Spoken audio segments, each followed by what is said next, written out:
Welcome to your कैम्प्यूट्स। So last classes के अंदर हमने chemical reaction and equation chapter को कंप्लीट कर लिया था एंड आज की क्लास में हम उसी चैप्टर से रिलेटेड मोस्ट इंपॉर्टेंट एमसीक्यूज को डिस्कस करेंगे।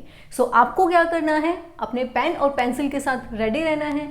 मीन्स जितने क्वेश्चन मैं यहाँ कराऊंगी साथ साथ आपको उन क्वेश्चंस के आंसर मेरे आंसर लिखने से पहले अपने नोटबुक के अंदर राइट डाउन करने हैं एंड लास्ट में हम देखेंगे कि आपने कितने क्वेश्चन करेक्ट किए हैं। So without delay let's get started. So the first question is, when in a chemical reaction a product is obtained as the precipitate, it is shown by the following symbol. Means जब भी किसी chemical reaction के अंदर precipitate की formation होती है, सो हमने क्या बोला था कि किसी भी केमिकल रिएक्शन को मोर इन्फॉर्मेटिव बनाने के लिए हम क्या करते हैं, उसके सिंबल से रिप्रेजेंट करते हैं। कोई भी एलिमेंट है या कोई कंपाउंड है उसके फॉर्मूले से रिप्रेजेंट करेंगे, एलिमेंट जो है उसके फिजिकल स्टेट को उसके सिंबल से रिप्रेजेंट करेंगे। ऐसे ही अगर प्रेसिपिटेट बनता है तो प्रेसिपिटेट को भी हम एक सिंबल से रिप्रेजेंट करते हैं, किससे, एरो से। अब एरो कौन सा होता है, डाउन साइड वाला, अप साइड वाला, राइट साइड वाला या फिर लेफ्ट साइड वाला। The correct answer will be down side arrow. So option A will be the correct answer. अब डाउन साइड एरो से ही क्यों रिप्रेजेंट करते हैं, बिकॉज जब देखो केमिकल रिएक्शन होगी सो हमारा क्या बनेगा, एक प्रेसिपिटेट बनेगा एंड प्रेसिपिटेट क्या होता है, जो हमारा सॉल्यूशन है उसके अंदर इनसॉल्युबल होता है और इनसॉल्युबल होने की वजह से वो नीचे सेटल डाउन हो जाएगा। सो प्रेसिपिटेट कहाँ मूव कर रहा है, डाउनवर्ड। सो इसको हम किससे रिप्रेजेंट कर देंगे, डाउनवर्ड एरो से। क्लियर है।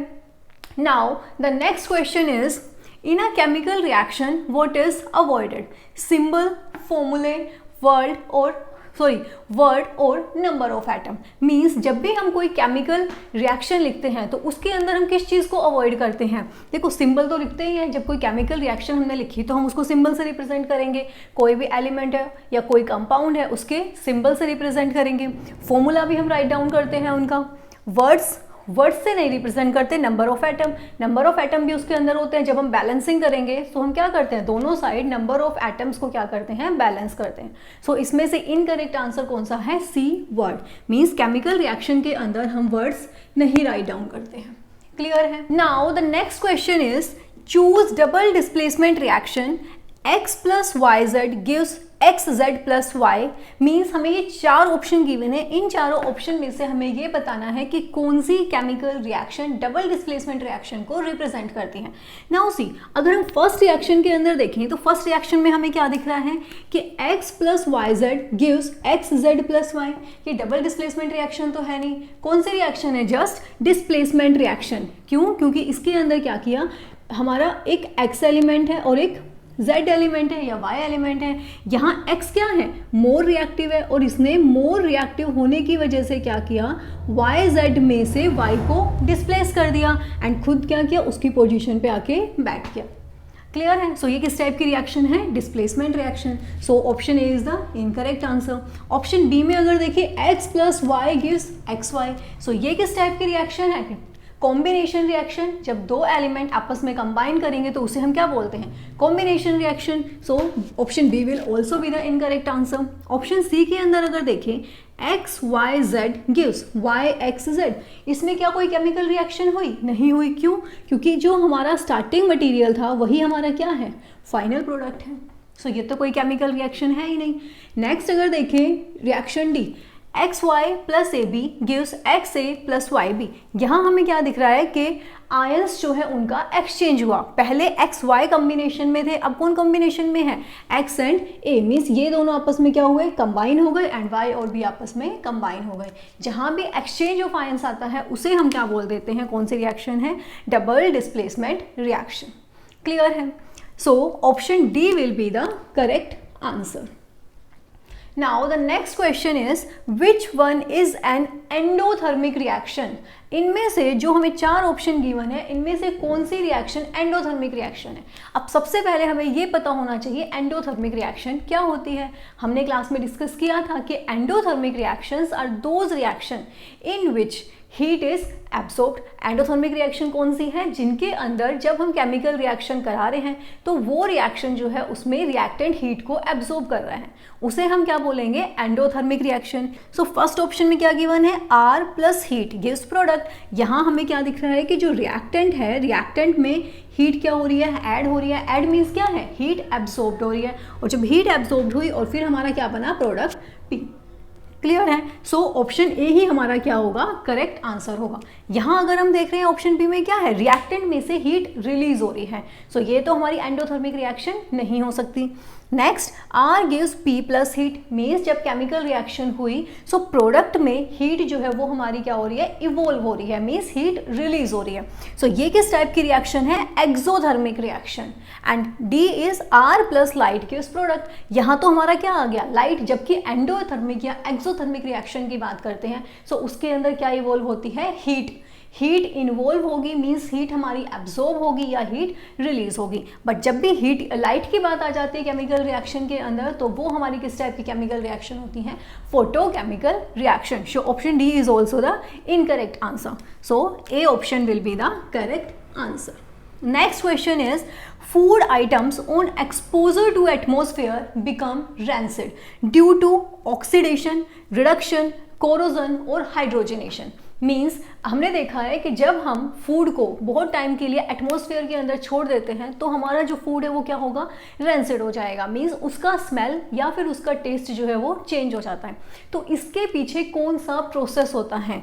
ऑक्सीडेशन होगा, रिडक्शन होगा, करोजन होगा या हाइड्रोजनेशन होगा? हमने रीड किया है कि रेंसिडिटी का प्रोसेस किसकी वजह से होता है? Due to oxidation. कि एटमॉस्फेरिक ऑक्सीडेशन जो होती है या फिर जो एरियल ऑक्सीडेशन होता है उसकी वजह से फूड का स्मेल और टेस्ट जो है वो चेंज हो जाती है। सो करेक्ट आंसर क्या आएगा? Oxidation. So option A will be the correct answer. Clear है? Now the next question is, which of the following change is not oxidation? इनमें से जो 4 ऑप्शन गिवन है कौन सा ऑक्सीडेशन का प्रोसेस नहीं है? Combination, double displacement, corrosion and rancidity. C, last class के अंदर हमने डिस्कस किया था कि कोरोजन और रेंसिडिटी हमारे ऑक्सीडेशन प्रोसेस होते हैं। So C and D can not be the correct answer.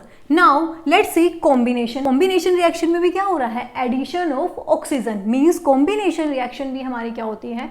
Oxidation reaction हो सकती है। सिमिलरली डबल डिस्प्लेसमेंट रिएक्शन की बात करें तो डबल डिस्प्लेसमेंट रिएक्शन क्या है? Exchange of ions. इसमें ऑक्सीजन का एडिशन होना जरूरी नहीं है। इसमें क्या होगा? अगर किसी भी केमिकल रिएक्शन के अंदर 2 कंपाउंड है और दोनों कंपाउंड एक दूसरे के साथ में अपने आयंस को एक्सचेंज कर रहे हैं सो उसे हम क्या बोलेंगे? Double displacement reaction. So option B will be the correct answer. Clear है? बी क्या होगा? Correct answer. Now the next question is, in the equation 2C4H10 plus XO2 gives 8CO2 plus YH2O, X and Y are। ये जो हमें chemical equation given है, इस chemical equation के अंदर हमें X एंड Y की वैल्यू बतानी है। कैसे बताएंगे? केमिकल इक्वेशन को बैलेंस करके। नाउ सी, यहाँ अगर हम देखते हैं तो कितने नंबर ऑफ कार्बन आइटम है? 4 2 8। 8 कार्बन आइटम है और इधर जो प्रोडक्ट साइड है, प्रोडक्ट साइड में भी कितने कार्बन आइटम है? 8। नेक्स्ट कार्बन के बाद हम किसको देखेंगे? हाइड्रोजन। हाइड्रोजन कितने हैं? 10 2 20। और यहाँ कितने हाइड्रोजन है? 2 हाइड्रोजन है। Y को हमें रिप्लेस करना है किसी भी न्यूमेरिक वैल्यू से। हम किससे रिप्लेस कर सकते हैं? 10 से, क्योंकि हमें रिएक्टेंट और प्रोडक्ट साइड पे नंबर ऑफ एटम्स क्या करने हैं? बैलेंस करने हैं। सो अगर हम Y को 10 से रिप्लेस कर दें so number of hydrogen atom भी दोनों साइड क्या हो गए? बैलेंस हो गए। नाउ नेक्स्ट सी ऑक्सीजन एटम। रिएक्टेंट साइड पे ऑक्सीजन कितने हैं? 2 है और साथ में हमें किसी भी न्यूमेरिक वैल्यू से इसको रिप्लेस करना है so that number of oxygen atom in the product side के इक्वल हो जाए।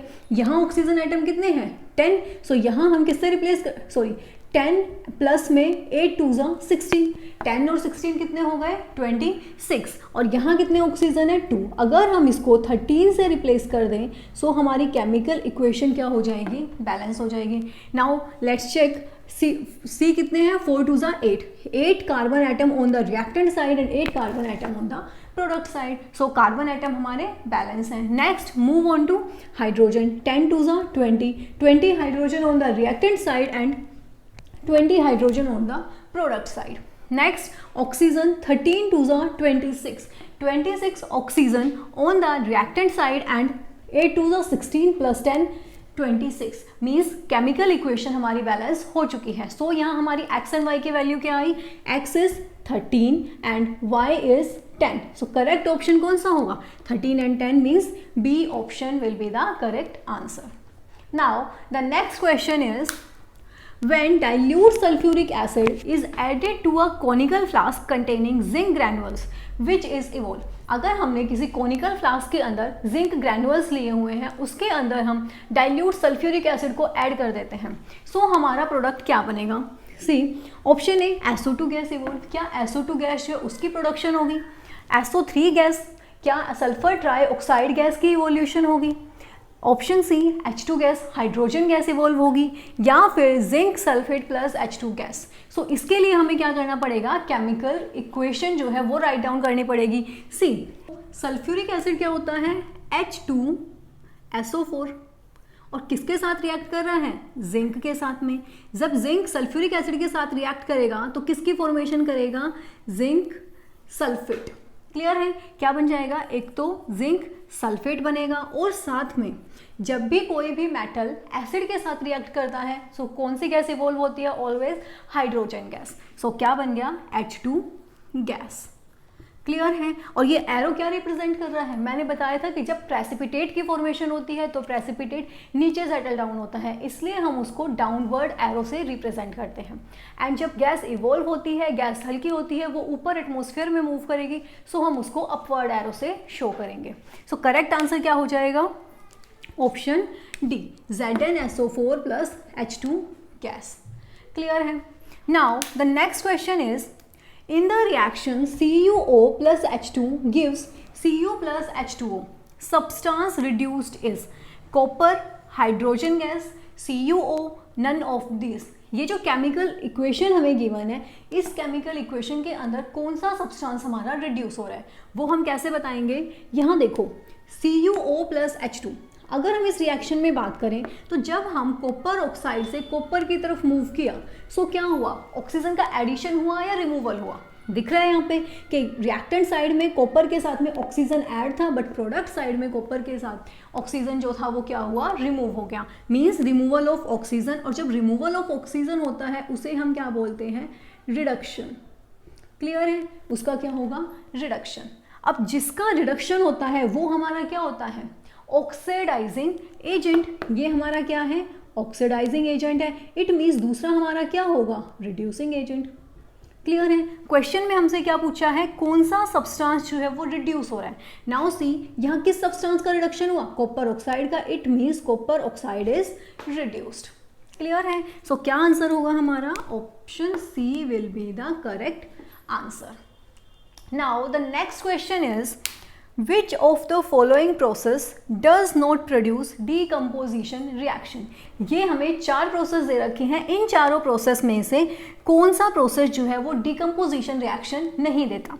Now see electrolysis. Electrolysis means क्या होता है? इलेक्ट्रिसिटी की प्रेजेंस में ब्रेक डाउन होना किसी भी कंपाउंड का. जैसे वाटर मॉलिक्यूल है, वाटर मॉलिक्यूल में से जब हम इलेक्ट्रिसिटी पास करते हैं, H2O है, H2O में से जब हमने इलेक्ट्रिसिटी पास की तो क्या होगा? ये स्प्लिट हो जाएगा हाइड्रोजन गैस में एंड ऑक्सीजन गैस में. इट मीन्स इसने क्या किया?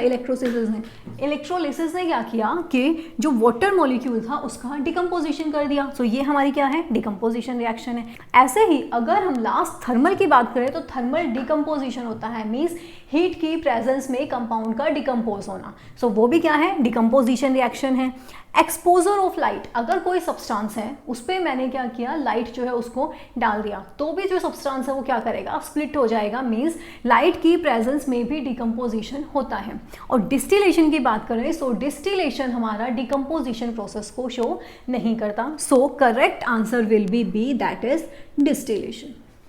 क्लियर है? Next question is H2 plus O2 gives H2O. Option A word equation, skeleton equation, balanced chemical equation और ऑल ऑफ अबव. मीन्स हमें ये एक केमिकल इक्वेशन गिवन है, हमें बताना है कि इनमें से कौन सा ऑप्शन करेक्ट है इस केमिकल इक्वेशन के लिए. नाउ देखो, क्या ये वर्ड इक्वेशन है? नहीं है, क्योंकि वर्ड इक्वेशन में क्या करते हैं हम? यहाँ क्या लिखते हैं? Hydrogen gas plus oxygen gas gives water, means हम उसको कंप्लीट वर्ड की फॉर्म में लिखते हैं या स्टेटमेंट की फॉर्म में लिखते हैं. सो हमारी वो क्या होती, word equation. Option A incorrect. Skeleton equation. Skeleton equation क्या होती है, अगर कोई भी रिएक्शन केमिकल इक्वेशन के फॉर्म में रिटर्न है बट अनबैलेंस्ड है, सो वो क्या होगी, स्केलेटन इक्वेशन होगी. अब ये हमारी केमिकल इक्वेशन की फॉर्म में तो रिटर्न है, पर क्या ये इक्वेशन बैलेंस है. रिएक्टेंट साइड पे हाइड्रोजन कितने हैं, 2. प्रोडक्ट साइड पे हाइड्रोजन कितने हैं, 2. हाइड्रोजन तो बैलेंस है, बट ऑक्सीजन देखो, ऑक्सीजन रिएक्टेंट साइड पे 2 है एंड प्रोडक्ट साइड पे कितना ऑक्सीजन है, 1. इट मीन्स ये केमिकल इक्वेशन हमारी क्या है, अनबैलेंस्ड है. सो इसको हम क्या बोल सकते हैं, ये स्केलेटन केमिकल इक्वेशन है. So option B will be the correct answer. Balance chemical equation तो नहीं है, क्या है, अनबैलेंस है. ऑल ऑफ अबव, जब ये इनकरेक्ट है, ये इनकरेक्ट है, एक करेक्ट है, it means all of above भी नहीं हो सकता. क्लियर है. Next question is, for decomposition reaction energy is required in the form of heat, light, electricity, all of these. अभी लास्ट क्वेश्चन के अंदर हमने डिस्कस किया था कि जो डिकम्पोजिशन रिएक्शन है, डिकम्पोजिशन रिएक्शन हीट की प्रेजेंस में भी हो सकती है, जिसे हम क्या बोलते हैं, थर्मल डिकम्पोजिशन रिएक्शन. लाइट की प्रेजेंस में भी हो सकती है, फोटोकेमिकल रिएक्शंस जो होती हैं. ऐसे ही इलेक्ट्रिसिटी की प्रेजेंस में जो डिकम्पोजिशन रिएक्शन होगी उसे हम क्या बोलेंगे, electrolysis.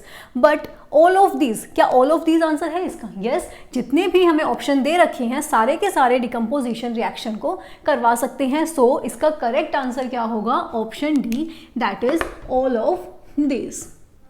Now the next question is, on passing gas lime water turns milky, the passed gas is. हमने चैप्टर जब स्टडी किया था तो क्या देखा था कि जब लाइम वाटर जो है उसमें से एक गैस पास कराते हैं, सो लाइम वाटर किस में टर्न हो जाता है, मिल्की. वो उसमें वाइट अपीयरेंस आ जाती है. वो कौन सी गैस होती है जिसको पास कराने से लाइम वाटर मिल्की टर्न हो जाएगा, आर्गन गैस नहीं होती, CO2 gas, carbon monoxide gas और हाइड्रोजन गैस. सो कौन सी गैस होती है, carbon dioxide gas. Carbon dioxide gas को जैसे ही हम लाइम वाटर से पास कराएंगे, लाइम वाटर हमारा मिल्की टर्न हो जाएगा, मीन्स उसके अंदर मिल्कीनेस आ जाएगी, वाइटनेस आ जाएगी. Next question is, chemical formula of rust is. Last class के अंदर किया था हमने करोजन एंड रेंसिडिटी, उसमें हमने रस्ट का फॉर्मूला देखा था. क्या होता है रस्ट का फॉर्मूला, Fe2O3, नो. FeCO3, ये भी नहीं होता.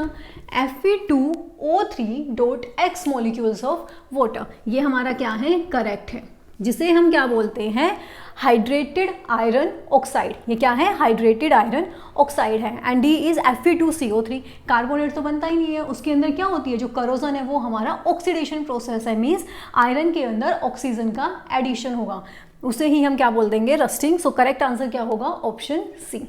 Next question is, rancidity occurs when oil and fats are oxidized, reduced, decomposed or all of these. rancidity होती क्या है कि जब हम फूड को लॉन्ग टाइम के लिए एटमॉस्फेयर में रख देंगे या ओपन रख देंगे तो हमारे जो ऑयल एंड फैट्स है वो क्या होते हैं, उनका ऑक्सीडेशन हो जाता है. और ऑक्सीडेशन की वजह से ही फूड की स्मेल और टेस्ट जो है वो क्या होगी, चेंज हो जाएगी. इट मीन्स वो हमारा किस टाइप का प्रोसेस हुआ, ऑक्सीडेशन प्रोसेस. तो उसको ही हम क्या बोल देते हैं कि रेंसिडिटी होने से फूड के अंदर जो फैट और ऑयल है वो ऑक्सीडाइज हो जाते हैं. सो करेक्ट आंसर क्या होगा, ऑक्सीडाइज. रिड्यूस तो नहीं होते, डिकम्पोज भी नहीं होते, क्या होंगे, ऑक्सीडाइज्ड. ठीक है. Next question is, which gas is filled in chips packet. अब हमने रेंसिडिटी के अंदर स्टडी किया था methods of prevention of rancidity, कि अगर हमारा फूड खराब हो रहा है, रेंसिड हो रहा है, तो हम उसको कैसे प्रिवेंट कर सकते हैं रेंसिडिटी से. सो उसके अंदर हमने एक मेथड स्टडी किया था, N2 gas flushing. N2 gas flushing क्या होता है कि जो चिप्स के पैकेट आते हैं या जितने भी हमारे फूड आइटम्स आते हैं उनके अंदर आपने देखा हुआ गैस फिल होती है, और वो कौन सी गैस होती हैं, carbon dioxide gas, hydrogen gas, oxygen gas या नाइट्रोजन गैस. नाइट्रोजन गैस होती है. नाइट्रोजन गैस क्या करेगी कि जब हम नाइट्रोजन गैस को चिप्स के पैकेट के अंदर फिल कर देते हैं, सो वो उसका ऑक्सीडेशन होने से बचाती है, जिसकी वजह से हमारे चिप्स या फिर और फूड आइटम्स जो होते हैं उनका ऑक्सीडेशन नहीं होता और उनमें रेंसिडिटी का प्रोसेस स्टॉप हो जाता है. So correct answer will be option B, that is nitrogen gas, N2 gas. Clear है. The next question is, for rusting of iron the essential requirement is air, water, open surface of metal और all. हमने क्या study किया था कि corrosion जो होता है उसके अंदर हमने एग्जांपल देखा था रस्टिंग ऑफ आयरन का। अब रस्टिंग होने के लिए कौन कौन सी कंडीशन है, कंडीशंस हमने स्टडी की थी कि मेटल की रस्टिंग होने के लिए एक तो एयर होनी चाहिए, वाटर होना चाहिए, ओपन सरफेस होना चाहिए। मींस कि मेटल जो है वो एयर, वाटर या ओपन सरफेस के कांटेक्ट में जब आएगा तो रस्टिंग का प्रोसेस हो जाता है। सो इसका आंसर क्या होगा, all, because rusting of iron के लिए air, water as well as open surface needed होता है। Now the next question is some crystals of copper sulfate were dissolved in water, the color of solution obtained would be। हमने क्या किया, कुछ copper sulphate के crystal लिए, उनको हमने वाटर में डिसॉल्व कर दिया और वाटर में डिसॉल्व करने के बाद हमें कॉपर सल्फेट सॉल्यूशन का कौन सा कलर ऑब्जर्व होगा, क्या वो ब्लू होगा, ब्राउन होगा, ग्रीन होगा या येलो होगा। जब हमने केमिकल रिएक्शन की थी तो मैंने बोला था कि कॉपर सल्फेट सॉल्यूशन का कलर ब्लू होता है और हमेशा जब भी कॉपर सल्फेट को वाटर में डिसॉल्व करेंगे ऑलवेज हमें ब्लू कलर का सॉल्यूशन ऑब्टेन्ड होगा। सो आंसर क्या आएगा इसका, option A, that is blue. Next question is among the following are और इज डबल डिस्प्लेसमेंट रिएक्शन। ये जो हमें 4 रिएक्शन गिवन है इनमें से कौन सी रिएक्शन डबल डिस्प्लेसमेंट रिएक्शन है। एक ऑप्शन भी करेक्ट हो सकता है, एक से ज़्यादा भी करेक्ट आंसर हो सकते हैं। नाउ फर्स्ट रिएक्शन को अगर हम देखें, Pb plus CuCl2 gives PbCl2 plus Cu। ये किस टाइप की रिएक्शन दिख रही है, यहाँ देखो लेड में और कॉपर में से इन दोनों में अगर हम देखें तो लेड हमारा क्या होता है, हाईली रिएक्टिव होता है, इसलिए इसने क्या किया, कॉपर को कॉपर क्लोराइड सॉल्यूशन में से डिस्प्लेस कर दिया और क्या बना दिया, लेड क्लोराइड। सो ये किस टाइप की रिएक्शन हुई हमारी, डिस्प्लेसमेंट रिएक्शन। यहाँ क्या पूछा है, double displacement, it means option ए हमारा क्या है, इनकरेक्ट है। Similarly C plus O2 gives CO2। ये किस टाइप की रिएक्शन है, 2 रिएक्टेंट आपस में मिलके एक प्रोडक्ट की फॉर्मेशन कर रहे हैं, सिंगल प्रोडक्ट बन रहा है। इट मीन्स ये हमारी किस टाइप की रिएक्शन है, कॉम्बिनेशन रिएक्शन। ये भी डबल डिस्प्लेसमेंट रिएक्शन नहीं है। अगर हम डी ऑप्शन देखें, CH4 plus O2 gives CO2 plus में H2O। ये किस टाइप की रिएक्शन है, ये भी हमारी डबल डिस्प्लेसमेंट रिएक्शन नहीं है, क्योंकि इस डबल डिस्प्लेसमेंट में क्या होता है, एक्सचेंज ऑफ आयंस, बट यहाँ एक्सचेंज ऑफ आयंस की तो नहीं हो रही। इट मीन्स ऑप्शन 4 भी हमारा क्या है, इनकरेक्ट है। Now let's see option third, Na2SO4 plus BaCl2 gives NaCl plus BaSO4। यहाँ हमने क्या देखा कि हमारी जो रिएक्शन थी उसके अंदर आयंस एक्सचेंज हुए। पहले सोडियम किसके साथ था, सल्फेट के साथ में। अब अगर हम प्रोडक्ट में देखें तो सोडियम किसके साथ है, क्लोरीन के साथ में। क्लियर है, इट मीन्स यहाँ क्या हुआ, exchange of ions. So only option third will be the correct answer. So कौन सा आंसर ठीक है, that is option B. Clear है। Next question is the colour of aqueous solution of zinc sulphate as observed in the laboratory is, कि अगर हमें zinc sulphate के granules दिए हुए हैं और हम जिंक सल्फेट के ग्रैनुअल्स को वाटर के अंदर डिसॉल्व करेंगे, सो हमें सॉल्यूशन जो ऑब्टेन होगा उसका कलर कैसा होगा, ग्रीन होगा, ब्लू, कलरलेस और येलो। ये हमें लर्न रखना है कि जब भी हम जिंक सल्फेट का सॉल्यूशन प्रिपेयर करते हैं वाटर के अंदर, मींस एक्वस सॉल्यूशन बनाते हैं जिंक सल्फेट का, सो उस जिंक सल्फेट के सॉल्यूशन का कलर ऑलवेज क्या रहेगा, कलरलेस। क्लियर है। सिमिलरली हमसे क्वेश्चन पूछ सकते हैं कि एल्यूमिनियम सल्फेट जो है उसका एक्वस सॉल्यूशन जो है उसका भी कलर क्या होता है। सेम हो, दोनों सॉल्यूशंस का कलर ऑलवेज क्या रहेगा, कलरलेस। क्लियर है। Now the next question is reaction of magnesium with air is exothermic reaction, endothermic reaction, reversible reaction और सब्स्टिट्यूशन रिएक्शन। जब हमने मैग्नीशियम रिबन की बर्निंग वाला एक्सपेरिमेंट एक्टिविटी को स्टडी किया था तो हमने क्या देखा था कि जब मैग्नीशियम को हम बर्न करते हैं, मींस मैग्नीशियम की कंबशन कराते हैं, तो क्या होगा, मैग्नीशियम ऑक्साइड की फॉर्मेशन होती है। कैसे, मैग्नीशियम क्या होता है, Mg react with oxygen, it form magnesium oxide. Means magnesium की जब हम कंबशन करेंगे एयर के प्रेजेंस में, सो मैग्नीशियम ऑक्साइड की फॉर्मेशन होगी। नाउ सी, क्या ये रिएक्शन एक्सोथर्मिक है या एंडोथर्मिक है। अब एक्सोथर्मिक रिएक्शन क्या होती है, देखो एक्सोथर्मिक रिएक्शन वो रिएक्शन होती है जिसके अंदर हीट हमारी इवोल्व होगी, मींस हीट रिलीज होती है। यहाँ हमने क्या देखा कि जब अगर हम किसी भी चीज़ की बर्निंग करते हैं सो लास्ट में क्या होगा, हीट प्रोड्यूस होती है, ठीक है, हमें गर्मी जो है वो फील होगी। सिमिलरली अगर हम ये बात बोलें कि मैग्नीशियम रिबन को जब हमने बर्न किया था तो हमने उसको थोड़ी सी हीट भी सप्लाई की थी सो दैट जो रिएक्शन है बर्निंग की वो इनिशिएट हो सके, बट जितनी हमने रिएक्शन दी उसके कोरस्पॉन्डिंग में या उसके कंपैरिजन में जो हमारी कंबशन होने के बाद हीट रिलीज हो रही है वो क्या है, बहुत ज़्यादा है, मीन्स डोमिनेट कर रही है। So we can say that reaction of magnesium with air is exothermic reaction. Clear है कि एक्सोथर्मिक रिएक्शन है, एंडोथर्मिक क्यों नहीं है, क्योंकि जब हमने हीट दी थी बर्निंग कराने के लिए वो हीट बहुत कम थी, लेकिन जैसे ही हम मैग्नीशियम रिबन बर्न होना स्टार्ट होता है तो जब तक मैग्नीशियम रिबन कंप्लीटली बर्न नहीं हो जाता तब तक क्या है, हीट प्रोड्यूस होती रहती है, मींस वो हीट हमारी डोमिनेट कर रही है as compare to the heat we give to start the chemical reaction. Clear है, so option A will be the correct answer. Next question is, when magnesium ribbon is burnt in air, the ash formed is black, blue, white और yellow। जब हम magnesium ribbon को burn करते हैं तो जो ऐश बनती है, मीन्स जो राख बन रही है, उसका कलर कैसा है, ब्लैक है, ब्लू है, वाइट है और येलो है। सी, जब हमने मैग्नीशियम रिबन की बर्निंग करी तो किसकी फॉर्मेशन हुई, मैग्नीशियम ऑक्साइड की, और मैग्नीशियम ऑक्साइड जो है उसका कलर कैसा होता है, वाइट कलर का। क्लियर है, कैसे कलर का होगा, white. So option C will be the correct answer. Now the next question is, what is the oxidation state of iron in rust. Rust की फॉर्मेशन होती है, मींस जब रस्टिंग ऑफ आयरन होगा तो क्या होगा कि जो हमारा मेटल है उसके ऊपर एक ब्राउन कलर का पाउडर बनने लग जाता है, उसे हम क्या बोलते हैं, रस्ट। अब ये जो रस्ट है, इस रस्ट में आयरन की ऑक्सीडेशन स्टेट क्या होती है। सबसे पहले ये पता होना चाहिए कि रस्ट का केमिकल फॉर्मूला क्या है। क्या केमिकल फॉर्मूला होता है, Fe2O3 X molecules of water. और जब मैंने ये टॉपिक कराया था मैंने बोला था कि ऑक्सीडेशन स्टेट आयरन की रस्ट में बहुत इंपॉर्टेंट है, इसलिए हमें क्या करना है, उसको लर्न रखना है। इसमें जो ऑक्सीडेशन स्टेट है आयरन की वो कितनी होती है, +3। क्लियर है, आयरन की ऑक्सीडेशन स्टेट कितनी होगी, +3। और ये जो बना Fe2O3 मॉलिक्यूल ऑफ वाटर, इसे हम क्या बोलते हैं, हाइड्रेटेड आयरन ऑक्साइड या hydrated ferric oxide. So correct answer will be option सी।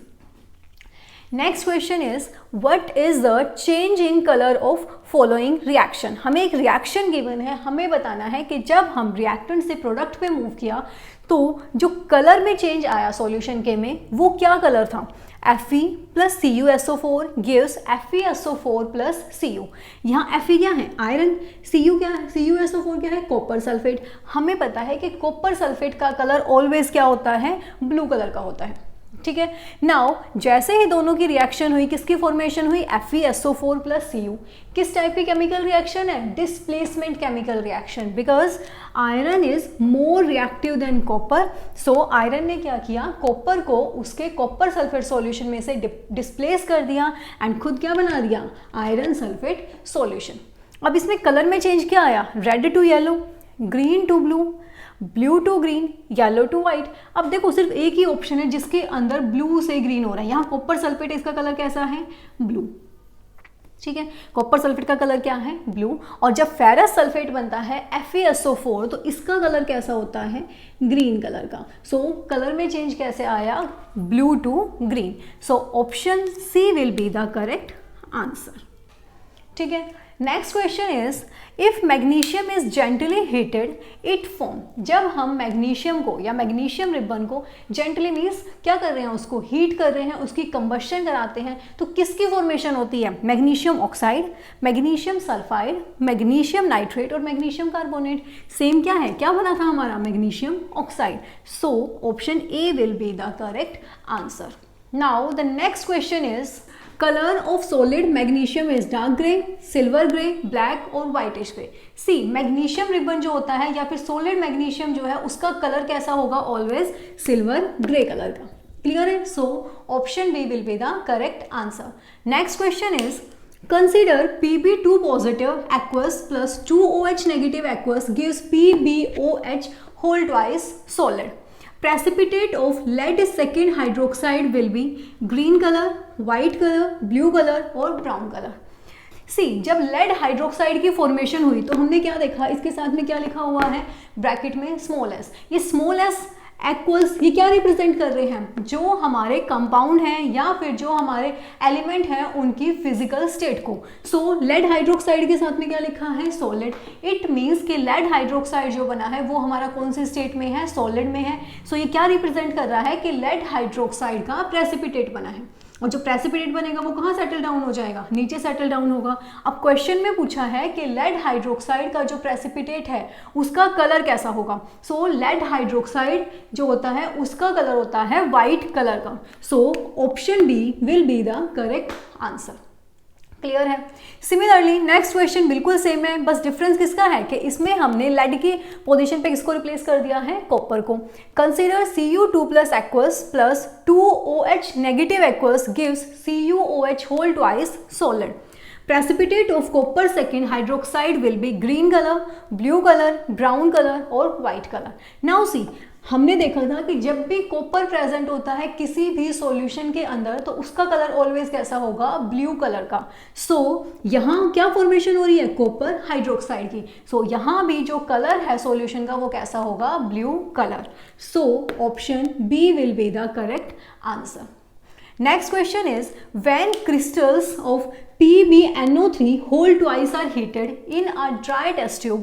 हमें क्या ऑब्जर्व किया कि अगर हमने एक ड्राई टेस्ट ट्यूब के अंदर लेड नाइट्रेट के कुछ क्रिस्टल लिए और उनको हीट किया, सो क्या ऑब्जर्व होगा, क्या क्रिस्टल इमीडिएटली मेल्ट करने लगेंगे या एक ब्राउन रेजिड्यू जो है वो रह जाएगा टेस्ट ट्यूब के अंदर, वाइट फ्यूम्स अपीयर होंगे टेस्ट ट्यूब में से, या फिर एक येलो रेजिड्यू रह जाता है टेस्ट ट्यूब में. नाउ सी जब हम लेड नाइट्रेट को हीट करते हैं, लेड नाइट्रेट क्या होता है, PbNO3 whole twice. Clear, PbNO3 whole twice. इसको जब हमने हीट किया तो हमें क्या मिलता है, एक तो फॉर्मेशन होती है लेड ऑक्साइड की, साथ में फॉर्म होगा नाइट्रोजन डाइऑक्साइड और क्या रिलीज होगी, ऑक्सीजन गैस. अब यहाँ जो लेड ऑक्साइड की फॉर्मेशन होती है, लेड ऑक्साइड कैसा होता है हमारा, येलो कलर का. क्लियर है, कैसा होगा, yellow colour residue. And die nitrogen की अगर बात, नाइट्रोजन डाइऑक्साइड की अगर बात करें तो नाइट्रोजन डाइऑक्साइड होती है रेडिश ब्राउन कलर की. क्लियर है, reddish brown colour. Oxygen gas क्या है, गैस है, ये भी रिलीज हो जाएगी. नाइट्रोजन डाइऑक्साइड भी क्या है, गैस है, ये भी रिएक्शन होते ही क्या होगी, एटमॉस्फेयर के अंदर मूव कर जाएगी. टेस्ट ट्यूब के अंदर क्या बचेगा, लेड ऑक्साइड, और लेड ऑक्साइड हमारा कैसा होगा, येलो कलर का रेजिड्यू होगा. So the right answer will be option D, a yellow residue is left. Clear है.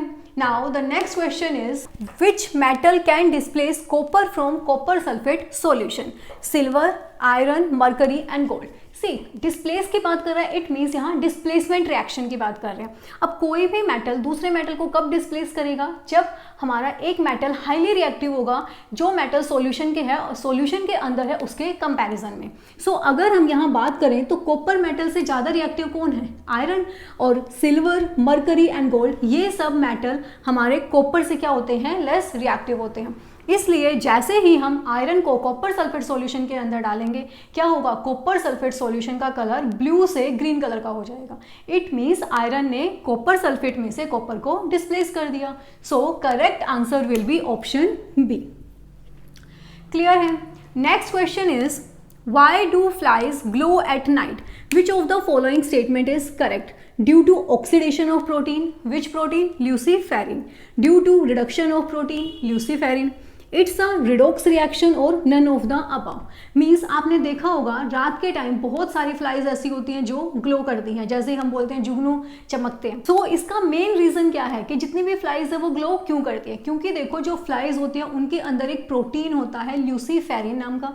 अब ये जब ल्यूसीफेरिन प्रोटीन का जब ऑक्सीडेशन होता है तो उसकी वजह से ही जितनी भी फ्लाइज हैं वो ग्लो करती हैं. सो रीजन क्या आ जाएगा कि flies glows at night due to oxidation of protein luciferin. So the correct answer will be option A. Next question is why do we store AgCl in dark colored bottles? Is it very sensitive to light? It decomposes in the presence of light or it evaporates in the presence of light? अब अगर आपने observe किया हो तो laboratory के अंदर जो silver chloride होता है हमारा, उसको हम डार्क कलर की बोतल के अंदर प्लेस करते हैं। रीज़न क्या है कि अगर हम सिल्वर क्लोराइड को ट्रांसपेरेंट बोतल में रखेंगे तो लाइट उसके ऊपर फॉल होगी, और जब लाइट फॉल होगी तो सिल्वर क्लोराइड क्या होगा हमारा, डिकम्पोज कर जाएगा। क्लियर है? It means silver chloride very sensitive होता है लाइट के टुवार्ड। सो आंसर क्या आएगा इसका, it is very sensitive to light, means option A जो है वो भी करेक्ट है हमारा। And second part, it decompose in the presence of light, ये भी हमारा क्या है, करेक्ट आंसर है। So correct option will be option A, that is first and second both are correct answer. Clear है? Next question is which of the following are exothermic process? Reaction of water with quicklime, dilution of an acid, evaporation of water and sublimation of camphor. See, exothermic reaction क्या होती है? जिस reaction के अंदर heat हमारी evolve हो रही है, मीन्स हीट रिलीज होती है। सो अगर हम बात करें reaction of water with quicklime, आपने देखा है जब घर के अंदर व्हाइट वॉश होती है तो क्विकलाइम लेके आते हैं और क्विकलाइम को क्या करते हैं, वाटर के अंदर डिसॉल्व करते हैं। जैसे ही हम क्विकलाइम को वाटर के अंदर डालेंगे, थोड़े टाइम बाद हम क्या देखते हैं कि बहुत ज़्यादा अमाउंट में हीट रिलीज हो रही है।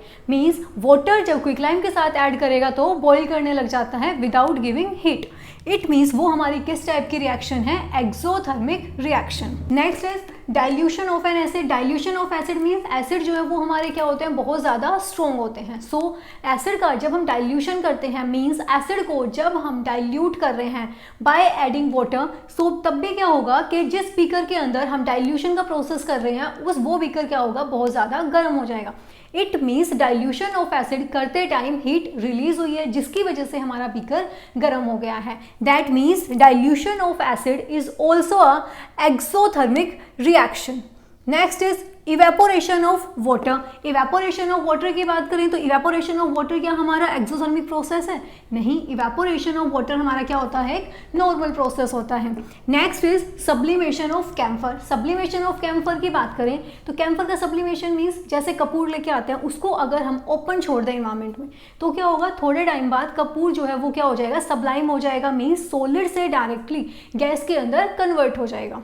So sublimation of camphor is not a exothermic process. So इसमें से exothermic process कौन कौन से हैं हमारे, option A and option B both are correct. Clear है? Next is the reaction of hydrogen gas with oxygen gas is an example of. हमें पता है कि जब हाइड्रोजन गैस ऑक्सीजन गैस के साथ रिएक्ट करती है सो किसकी फॉर्मेशन होती है, H2 gas reacts with oxygen gas tends to the formation of water molecule which is liquid in state. So यहाँ हमारी किस टाइप की रिएक्शन हुई, is it a displacement reaction, double displacement reaction, combination reaction और decomposition reaction. सो यहाँ हम क्या देख रहे हैं, टू रिएक्टेंट्स आपस में मिलके एक सिंगल प्रोडक्ट की फॉर्मेशन कर रहे हैं। इट मीन्स ये किस टाइप की रिएक्शन है, that is combination reaction. So option C will be the correct answer. Clear है? Now the next question is in which of the following heat energy will be evolved? ये हमें चार process दे रखे हैं, electrolysis of water, dissolution of ammonium chloride in water, burning of LPG, decomposition of silver bromide in the presence of sunlight. So ये जो four process हैं, इन four process में से कौन सा प्रोसेस होता है जिसके अंदर हमारी एनर्जी इवॉल्व हो रही है, मीन्स एनर्जी रिलीज हो रही है। सो ये क्या पूछना चाह रहा है कि चारों प्रोसेस में से कौन सा हमारा एक्सोथर्मिक प्रोसेस है। सो यहाँ देखो electrolysis of water. Electrolysis of water means क्या होता है, इलेक्ट्रोलिसिस क्या होता है, break down, lysis means break down, electro means electricity की प्रेजेंस में। अगर हम वाटर में से इलेक्ट्रिसिटी पास करा देते हैं, ये क्या है हमारा वाटर, वाटर में से जब इलेक्ट्रिसिटी पास कराएंगे तो क्या होगा, ये डिसोसिएट हो जाएगा हाइड्रोजन गैस में एंड ऑक्सीजन गैस में। बट इस प्रोसेस के अंदर हमारे हीट रिलीज नहीं होती, सो ये एक्सोथर्मिक प्रोसेस नहीं होगा। Next is dissolution of ammonium chloride in water. Ammonium chloride को जब वाटर के अंदर डिसोल्व करते हैं तो किसकी फॉर्मेशन होती है, अमोनियम हाइड्रोक्साइड की। अमोनियम क्लोराइड क्या होता है, NH4Cl। इसको जब वाटर में डिसोल्व करेंगे तो किसकी फॉर्मेशन होगी, ammonium hydroxide. Ammonium hydroxide and साथ में क्या बनेगा, HCl। Hydrochloric acid. सो यहाँ भी क्या है, ये जो प्रोसेस है इस प्रोसेस के अंदर भी हीट रिलीज नहीं होती है। सो ये प्रोसेस भी एक्सोथर्मिक प्रोसेस नहीं है। Next is burning of LPG. हमने देखा है घर में जो हम गैस यूज करते हैं, कुकिंग गैस जो होती है वो हमारी क्या होती है, एलपीजी। जब उसको बर्न करते हैं तो क्या प्रोड्यूस होता है, लाइट प्रोड्यूस होती है एंड साथ में हीट भी प्रोड्यूस होगी। सो ये हमारी जो बर्निंग ऑफ एलपीजी का प्रोसेस है ये किस टाइप का है, exothermic process. Next is decomposition of AgBr in the presence of sunlight. अगर सिल्वर ब्रोमाइड को हम धूप के अंदर रख दें, सनलाइट के प्रेजेंस में रख दें, तो क्या होगा, सिल्वर ब्रोमाइड डिकम्पोज हो जाएगा सिल्वर में एंड ब्रोमीन में। सो ये प्रोसेस किस टाइप का हुआ, एंडोथर्मिक प्रोसेस, क्योंकि डिकम्पोजिशन प्रोसेस किसकी प्रेजेंस में हो रहा है, सनलाइट में। मीन्स सिल्वर ब्रोमाइड सनलाइट को एब्जॉर्ब कर रहा है और सनलाइट के एब्जॉर्प्शन की वजह से, मीन्स हीट के एब्जॉर्प्शन की वजह से सिल्वर ब्रोमाइड डिसोसिएट हो जाएगा सिल्वर में एंड ब्रोमीन में। सो चारों प्रोसेस में से थर्ड प्रोसेस जो है ऑप्शन सी करेक्ट है। Means burning of LPG is exothermic process, while option D is, अगर ऑप्शन डी की बात करें तो ये किस टाइप का प्रोसेस होता है हमारा, एंडोथर्मिक प्रोसेस। क्लियर है। Now the next question is P solid plus O2 gas gives P4O10 solid. Moles of O2 gas needed to balance chemical equation will be 1 mole, 3 mole, 5 mole and 7 mole. Means simply हमें यहाँ क्या करना है, ये जो chemical equation हमें given है ये एक skeleton chemical equation है. It means unbalanced chemical equation है, क्योंकि देखो reactant side पे phosphorus 1 है कि product side पे phosphorus कितने हैं, 4. इट मीन्स ये अनबैलेंस्ड केमिकल इक्वेशन है। सो हम इसको कैसे बैलेंस करेंगे, रिएक्टेंट साइड पे 1 फॉस्फोरस है, प्रोडक्ट साइड पे फॉस्फोरस कितने हैं, 4। सो हम सिंपली क्या कर सकते हैं यहाँ 4। क्लियर है। नाउ फॉस्फोरस एटम हमारे बैलेंस हो गए। नेक्स्ट कौन है, ऑक्सीजन। ऑक्सीजन रिएक्टेंट में 2 है और प्रोडक्ट में कितने हैं, 10। सो हम क्या करेंगे, सिंपली अगर हम यहाँ 5O2 कर दें तो ऑक्सीजन कितने हुए, रिएक्टेंट साइड पे 5 2 10 एंड प्रोडक्ट साइड पे भी कितने हुए, 10। It means now this chemical equation is a balanced chemical equation. So कितने ऑक्सीजन, 2 जो ऑक्सीजन गैस है उसके मोल्स हमें चाहिए इक्वेशन को बैलेंस करने के लिए, 5 moles. So option C will be the correct answer. Next question is writing chemical equation inclusion of state symbol shall be done while, कि जब हम किसी भी केमिकल इक्वेशन को राइट डाउन करते हैं, सो जो स्टेट है सिंबल की हम उसकी फिजिकल स्टेट रिप्रेजेंट करते हैं कि हमारा जो एलिमेंट है या कंपाउंड है वो सॉलिड स्टेट में है, लिक्विड स्टेट में है, गैसियस स्टेट में है या फिर एक्वस स्टेट के अंदर है। सो जो स्टेट है सिंबल की वो हम कब रिप्रेजेंट करते हैं, correct chemical formula of reactant and product are written. जब हम कोई भी हमें केमिकल रिएक्शन दे रखी हो उसको हम केमिकल इक्वेशन के फॉर्म में लिख लें, मीन्स उनके फॉर्मूले की फॉर्म में लिख लें। क्या तब हम स्टेट्स को रिप्रेजेंट करते हैं, नहीं। स्टेट्स को हम कब रिप्रेजेंट करते हैं, जनरली जब हमारी केमिकल इक्वेशन जो है वो फुली बैलेंस्ड हो जाती है। बैलेंस होने के बाद जो लास्ट स्टेप हमारा होता है वो क्या होता है, फिजिकल स्टेट को मेंशन करना। सो ऑप्शन ए क्या है, इनकरेक्ट है। Equation is being balanced to fulfil law of conservation of mass. हाँ, इक्वेशन को हम बैलेंस इसीलिए करते हैं ताकि हम लॉ ऑफ कंजर्वेशन ऑफ मास को फुलफिल कर सकें। लेकिन यहाँ स्टेट्स ऑफ सिंबल कब रिटर्न करना है उसका तो कोई एक्सप्लेनेशन नहीं है, मीन्स उससे रिलेटेड बी ऑप्शन नहीं है। It means B will be the incorrect answer. The equation has been balanced means equation हमारी बैलेंस हो गई है। अब हम जो हमारे पास एलिमेंट या कंपाउंड है उनकी फिजिकल स्टेट को रिप्रेजेंट कर सकते हैं। सो ऑप्शन सी हमारा क्या होगा, करेक्ट। डी भी देख लेते हैं। The chemical formula of product and reactant have been change to bring about quick balancing. क्या हम कोई भी केमिकल रिएक्शन के अंदर हमने एक फॉर्मूला लिखा हुआ है, तो बैलेंसिंग करने के लिए क्या हम किसी भी केमिकल रिएक्शन के फॉर्मूले को चेंज कर सकते हैं, नहीं कर सकते। फॉर एग्जांपल जैसे इक्वेशन है हमारी H2 gas plus O2 gas gives H2O। Clear है, H2O लिक्विड। नाउ ये हमारी केमिकल इक्वेशन क्या है, अनबैलेंस्ड है। क्या हम इस केमिकल इक्वेशन को बैलेंस करने के लिए ऐसा कर सकते हैं कि H2 का फॉर्मूला चेंज कर दिया, या वाटर को यहाँ 2 हाइड्रोजन है 2 ऑक्सीजन है तो हम इसको ऐसे लिख सकते हैं H2O2, नहीं लिख सकते। इट मीन्स किसी भी केमिकल इक्वेशन को बैलेंस करने के लिए हमें लॉ ऑफ कंजर्वेशन ऑफ मास को फॉलो करना है, लेकिन हम कभी भी केमिकल फॉर्मूले के अंदर कोई चेंज नहीं ला सकते। इट मीन्स ये ऑप्शन भी हमारा क्या है, इनकरेक्ट है। So option C will be the correct answer. Next question is consider the reaction। ये हमें एक रिएक्शन दे रखी है Na plus O2 gives Na2O। Clear है। Moles of sodium needed to balance chemical equation would be, ये जो chemical equation है इसमें हमें कितने सोडियम के मोल्स चाहिएंगे जिससे कि हमारी जो केमिकल इक्वेशन है वो बैलेंस हो जाए। Now see Na+O2 gives Na2O, reactant side पे सोडियम कितने हैं 1 और प्रोडक्ट साइड पे सोडियम कितना है 2। सो हम क्या कर सकते हैं, अगर देखो हम यहाँ 2 कर देते हैं, सो सोडियम हमारे क्या हो गए बैलेंस हो गए, लेकिन ऑक्सीजन यहाँ कितनी है 2 और प्रोडक्ट साइड पे ऑक्सीजन कितनी है 1। सो हम यहाँ ऑक्सीजन को बैलेंस करने के लिए अब क्या करेंगे, हमने यहाँ पे 2 कर दिया। क्लियर है। नाउ देखो ऑक्सीजन तो हमारी बैलेंस हो गई, लेकिन अब सोडियम एटम क्या है अनबैलेंस्ड है। सोडियम अब रिएक्टेंट साइड पे कितने हैं 2 एंड प्रोडक्ट साइड पे कितने हैं 4। सो हम क्या करेंगे यहाँ किससे मल्टीप्लाई करेंगे 4 से। Now see 4 sodium atom on the reactant side and 4 sodium atom on the product side. 2 oxygen atom on the reactant side and 2 oxygen atom on the product side. It means now this chemical reaction is balanced. So कितने sodium के moles चाहिए हमें reaction को balance करने के लिए 4 moles of sodium. So option D will be the correct answer. Clear है। Now the next question is which of the following process involve chemical change? Storing of oxygen gas under pressure in a gas cylinder, keeping petrol in a china dish in open, liquefaction of air और heating copper wire in presence of air at high temperature। अब सबसे पहले ये देखो chemical change क्या होता है। Chemical change वो चेंज होता है जिसके अंदर हमने एक सब्सटेंस लिया है और केमिकल रिएक्शन होने के बाद एक नए सब्सटेंस की फॉर्मेशन हो। नाउ सी ऑप्शन ए में क्या है, storing of oxygen gas under pressure in a gas cylinder.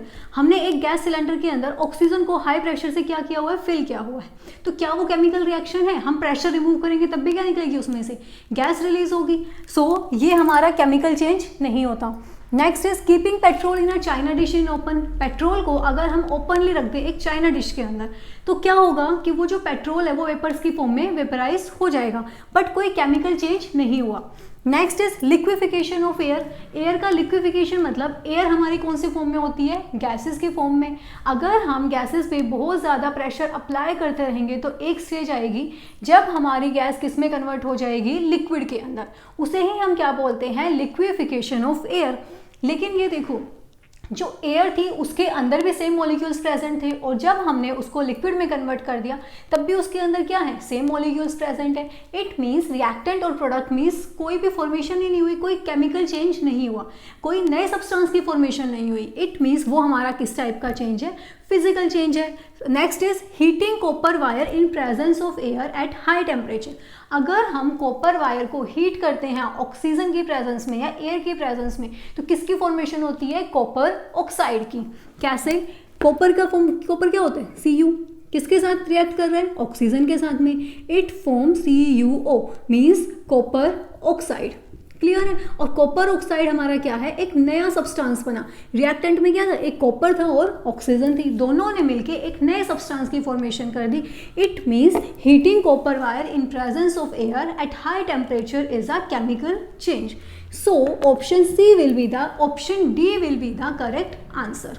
Now the next question is, a student learn that food companies fill bags of chips with nitrogen gas. What is the purpose packing it with nitrogen? एक बच्चे ने क्या देखा कि जो food companies होती हैं वो चिप्स के पैकेट के अंदर नाइट्रोजन गैस को फिल करते हैं। अब चिप्स के अंदर नाइट्रोजन गैस को फिल करने का मेन पर्पस क्या है, क्या नाइट्रोजन गैस इसलिए फिल की जाती है so that it prevent spilling out chips when packet is open. Means क्या नाइट्रोजन गैस को फिल करने का ये रीज़न है कि जब हम चिप्स के पैकेट को ओपन करें तो चिप्स जो है वो बाहर ना गिरे, या it keeps mosquito away from the chips. क्या नाइट्रोजन गैस फिल करने का रीज़न ये है कि जो मॉस्किटोज हैं वो चिप्स के पैकेट से क्या रहेंगे, दूर रहेंगे। Third, it keeps chips dry if the packet fall in water. अगर पैकेट जो है वो वाटर के अंदर फॉल हो जाता है या गिर जाता है तो जो चिप्स का पैकेट है उसमें चिप्स क्या रहेंगी, बिल्कुल ड्राई रहेंगी। या it prevent rancidity of chips. क्या नाइट्रोजन गैस को हम रेंसिडिटी ऑफ चिप्स मतलब जो चिप्स हैं उनके खराब होने से, रेंसिड होने से बचाने के लिए फिल करते हैं। सो करेक्ट आंसर क्या आएगा, it prevent rancidity of chips. Clear है। Next is magnesium ribbon burn with which colour of flame. Magnesium ribbon किस फ्लेम के साथ बर्न होता है? Yellow flame, green flame, dazzling white flame और ब्लैक फ्लेम। जब हमने इस एक्टिविटी को स्टडी किया था तो हमने देखा था कि मैग्नीशियम रिबन की जब हम बर्निंग करते हैं तो उसमें से डेजलिंग वाइट फ्लेम इवॉल्व होती है, ठीक है, डेजलिंग वाइट फ्लेम निकलती है। So correct answer will be option C. Now let's see the next question. To show that zinc is more reactive than copper, the correct procedure is to prepare copper sulfate solution and add zinc strip in it, prepare zinc sulfate solution and add copper strip in it, heat zinc and copper strip and add nitric acid to zinc and copper strip. Now see, किसी भी metal को अगर हमें low reactive या highly reactive दिखाना है दूसरे metal के कंपैरिजन में, सो हम क्या देखते हैं? Reactivity series. और कौन सी रिएक्शन को देखेंगे? डिस्प्लेसमेंट रिएक्शन को। यहाँ अगर हमें क्या शो करना, यहाँ हमें क्या शो करना है कि जिंक ज़्यादा रिएक्टिव है, सो हम एक दूसरा ऐसे मेटल का सॉल्यूशन लेंगे जो लेस रिएक्टिव होगा जिंक से, सो दैट जब जिंक की स्ट्रिप को हम उस सॉल्यूशन के अंदर पुट करेंगे तो जिंक क्या करेगा? उस मेटल को डिस्प्लेस करके खुद क्या करेगा? उसकी पोजीशन को ऑक्युपाई कर लेगा। मीन्स फर्स्ट ऑप्शन में क्या है? Copper sulphate solution and add zinc strip in it. हमारे पास क्या है? कॉपर सल्फेट का सॉल्यूशन है, हमने उसमें जिंक ऐड कर दिया, सो क्या होगा? जिंक मोर रिएक्टिव है, कॉपर लेस रिएक्टिव है, सो जिंक कॉपर सल्फेट में से कॉपर को रिप्लेस करके क्या बना देगा? जिंक सल्फेट प्लस में कॉपर। सो इस रिएक्शन ने क्या शो किया? That zinc is more reactive than copper. So option A will be the correct answer. Next question is AgNO3 plus KCl gives AgCl plus KNO3।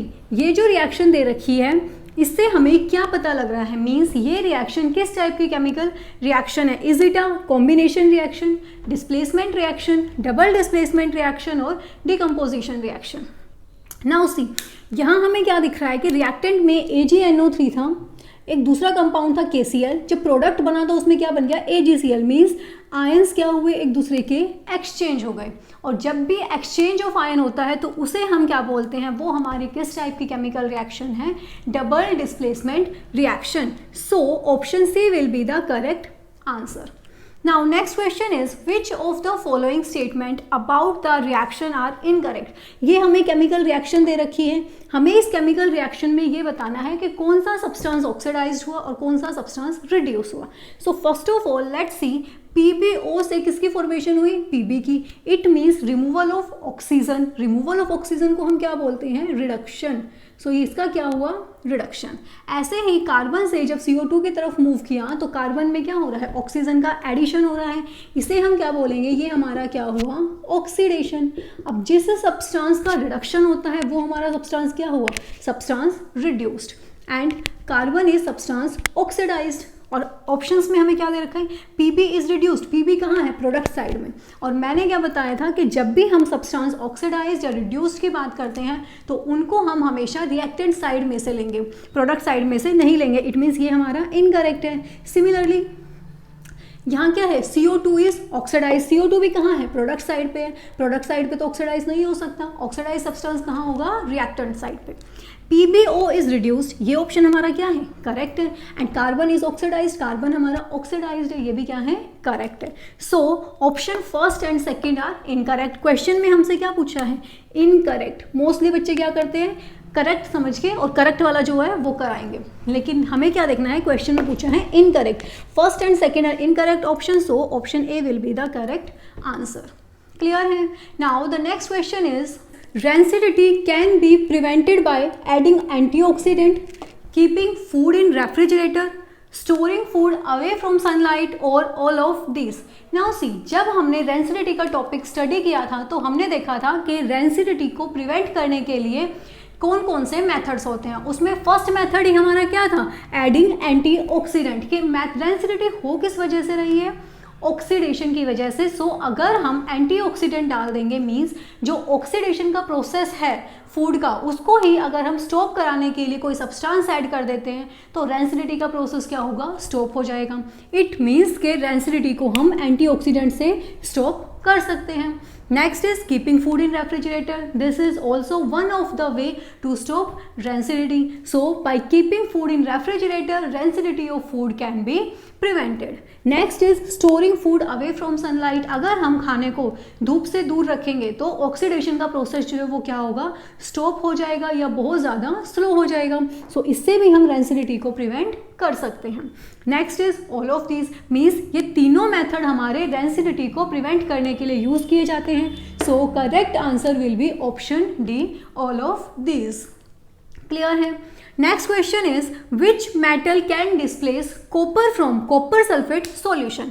अब देखो ये आपको 4 metals दिए हुए हैं, हमें देखना है कि इन 4 मेटल में से कौन सा मेटल कॉपर सल्फेट सॉल्यूशन में से कॉपर को डिस्प्लेस कर देगा. अगर हम रिएक्टिविटी सीरीज देखते हैं तो रिएक्टिविटी सीरीज में कॉपर से ऊपर सिर्फ एक मेटल होता है आयरन, जिसकी रिएक्टिविटी क्या होती है, बहुत ज़्यादा हाई होती है as compare to copper. While all 3 metal that is gold, silver and mercury are less reactive than copper. Clear है. सो सिर्फ आयरन ही एक ऐसा मेटल है जो कॉपर सल्फेट में से कॉपर को डिस्प्लेस कर देगा and will show displacement reaction. So option D will be the correct answer, that is iron. Next question is what happen when dilute hydrochloric acid is added to iron filling. अगर हम iron filings पे थोड़ा सा dilute hydrochloric acid add करेंगे तो क्या होगा. इसके लिए देखो हम रिएक्शन देखते हैं. आयरन क्या है, Fe, उसमें हमने क्या ऐड किया, डाइल्यूट हाइड्रोक्लोरिक एसिड. सो किसकी फॉर्मेशन होगी, आयरन क्लोराइड की, और साथ में हाइड्रोजन गैस जो है वो हमारी इवॉल्व होगी, क्योंकि जब भी मेटल के साथ में एसिड की रिएक्शन होती है हमेशा हाइड्रोजन गैस रिलीज होती है. क्लियर है. सो कौन सा ऑप्शन करेक्ट होगा, hydrogen gas and iron chloride are formed. Yes, hydrogen gas बनी है एंड आयरन क्लोराइड की भी फॉर्मेशन हुई है. सो ऑप्शन ए क्या होगा, करेक्ट. अगर नेक्स्ट ऑप्शन देखें, chlorine gas and iron hydroxides are formed. Iron hydroxide तो नहीं बन रहा है, यहाँ तो आयरन क्लोराइड बन रहा है. No reaction takes place, reaction तो हो रही है. मेटल जब एसिड के साथ रिएक्ट करेगा तो मेटल पे क्या बनता है, उसका कोरस्पॉन्डिंग क्लोराइड बन जाएगा. Next, iron salt and water are produce. Iron salt तो बोल सकते हैं कि ये हमारा एक सोल्ट बना है, लेकिन वाटर की प्रोडक्शन नहीं हुई. प्रोडक्शन किसकी हुई है, हाइड्रोजन गैस की. सो option A will be the correct answer. Next question is which of the following is not a physical change. ये जो चेंजेस हमें दे रखे हैं इनमें से कौन सा फिजिकल चेंज नहीं है.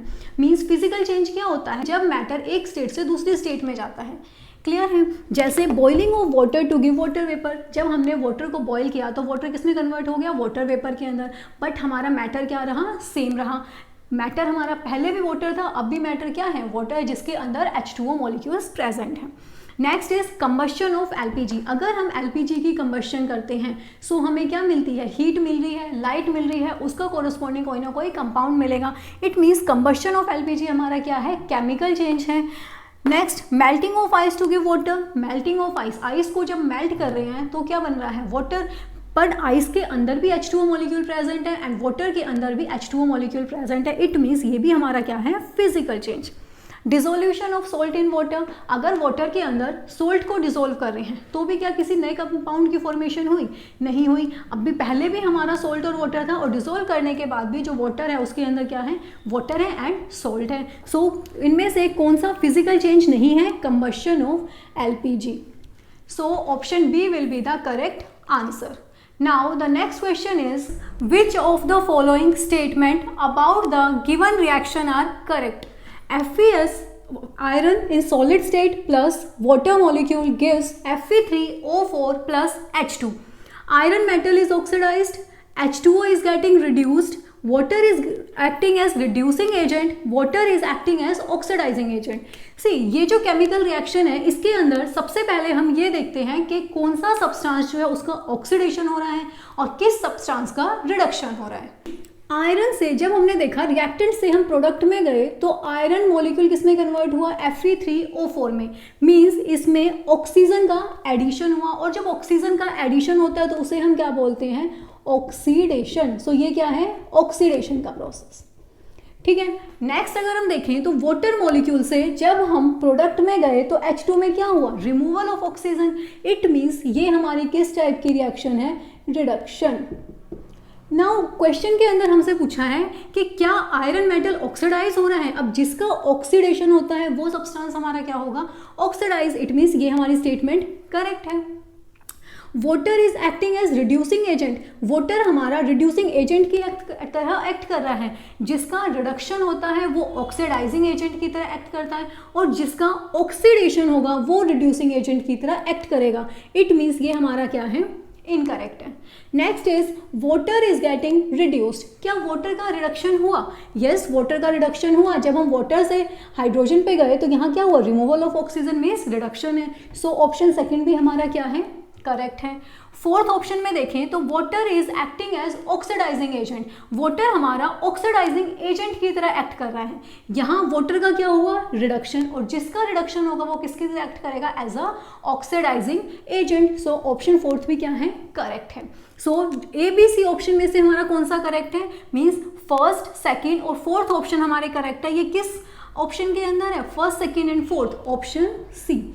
So option C is the correct answer. Next question is, an element X when exposed to moist air turns reddish brown and a new compound Y is formed. The substance X and Y are. हमने एक substance लिया X है, उसको अगर मैंने कुछ time के लिए एयर के अंदर रख दिया तो उसके ऊपर एक ब्राउन कलर की, रेडिश ब्राउन कलर की लेयर बन गई। सो कंपाउंड X क्या है और कंपाउंड Y क्या है। नाउ देखो, हमने कोरोजन वाला टॉपिक किया था और उसमें हमने रस्टिंग ऑफ आयरन देखा था कि अगर आयरन के आर्टिकल को हम लंबे टाइम के लिए मॉइस्चर, एयर या फिर किसी भी केमिकल के कॉन्टैक्ट में रख देते हैं तो हमारा जो मेटल है उसके ऊपर एक ब्राउन कलर की लेयर आ जाती है, और वो जो ब्राउन कलर की लेयर आती है उसे हम क्या बोलते हैं, रस्ट। और उसका फॉर्मूला क्या होता है, Fe2O3.X molecules of water। Clear है, क्या आएगा, Fe2O3.X molecules of water। So correct answer क्या होगा, ऑप्शन ए, क्योंकि X मेटल हमारा आयरन है और जो लेयर बनी है वो मेटल के ऊपर वो आयरन ऑक्साइड की है। क्लियर है। So these are some important MCQs for your board exam. So I hope जितने भी क्वेश्चन मैंने यहाँ किए हैं साथ साथ आपने अपने नोटबुक के अंदर भी इन क्वेश्चन के आंसर राइट डाउन किए होंगे। हमने 50 क्वेश्चन डिस्कस किए हैं। अगर आपने 50 में से 40 प्लस क्वेश्चन को करेक्ट किया है, इट मीन्स आपको chemical reaction and equation chapter अच्छे से क्लियर हो गया है। So if you like the video, don't forget to like, share and subscribe my channel, and also do comment in the comment box कि आपने कितने question correct किए हैं। Thank you.